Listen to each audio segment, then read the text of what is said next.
Seja muito bem-vindo ao Vozes do Poder. Hoje, vamos falar de um assunto polêmico que está dando o que falar nos bastidores da política e na grande mídia. Segura aí, porque essa notícia vai mexer com a sua visão sobre o que realmente está acontecendo no Brasil. Hoje você vai ver um dos momentos mais tensos da política recente. Romeu Zema frente a frente com a Globo News, enfrentando perguntas tendenciosas, cortes suspeitos e denunciando, ao vivo, o jogo de dois pesos e duas medidas da nossa justiça.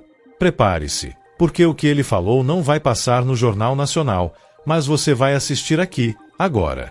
O governador de Minas Gerais, Romeu Zema, esteve recentemente na Globo News. Uma entrevista que, teoricamente, deveria ser um espaço para ouvir, debater e esclarecer pontos importantes, mas que acabou se transformando em um verdadeiro campo de batalha. Desde o início, a postura da bancada foi clara. Interrupções constantes, perguntas carregadas de opinião e uma tentativa visível de conduzir a conversa para um único lado. E não parou por aí.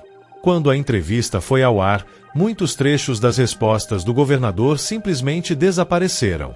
O caso mais gritante veio do jornalista Otávio Guedes, que publicou nas suas redes sociais apenas um fragmento da entrevista.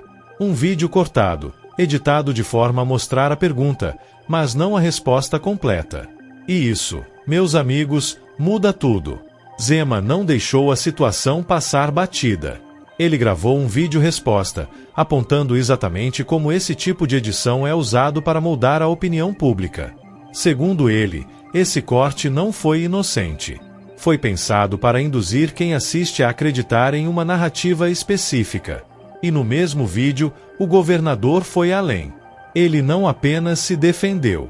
Ele aproveitou para escancarar aquilo que, para muitos brasileiros, é a maior chaga da nossa democracia.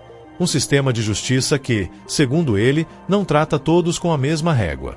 Vamos por partes. Durante a entrevista, Zema afirmou algo básico, mas que muita gente parece esquecer. O interesse de uma nação deve estar acima de qualquer interesse individual ou de grupo. Quando questionado sobre como reagiria diante de uma situação diplomática tensa, ele respondeu que não entraria em briga ruim como, segundo ele, fez o presidente Lula. Para Zema, é preciso ter estratégia, não agir por impulso político. Foi aí que a conversa esquentou. Ao falar sobre o STF, o governador disse que vê a corte como extremamente tendenciosa, perseguindo adversários políticos e criando crises institucionais desnecessárias. E fez uma comparação que chamou atenção. No Brasil, pessoas estão sendo condenadas a 17 anos de prisão por sentar em uma cadeira durante o episódio do 8 de janeiro. Para ele, isso é desproporcional e sem precedentes no mundo. Zema deixou claro que não é contra punir quem depredou o patrimônio público naquele dia. Pelo contrário, ele reconhece que houve vandalismo e que os responsáveis precisam responder por isso.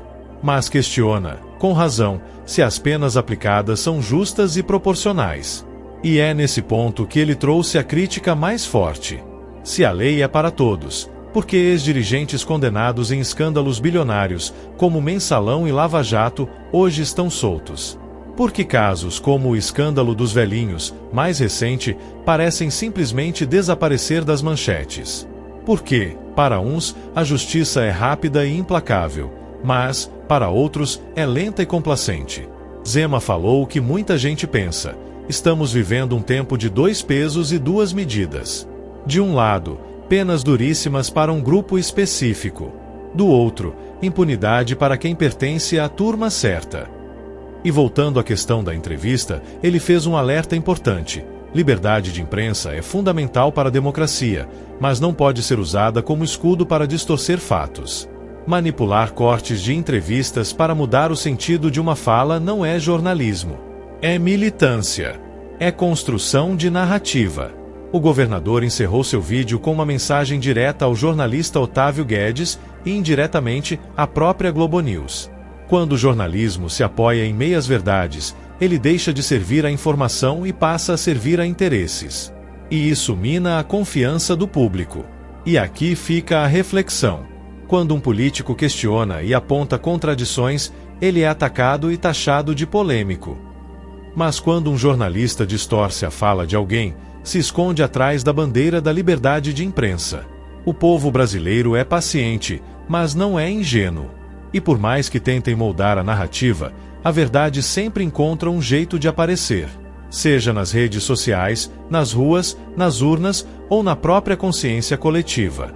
Por isso, se você também acredita que informação deve ser completa e verdadeira, compartilhe este vídeo. Deixe seu comentário aqui embaixo, curta e envie para seus amigos.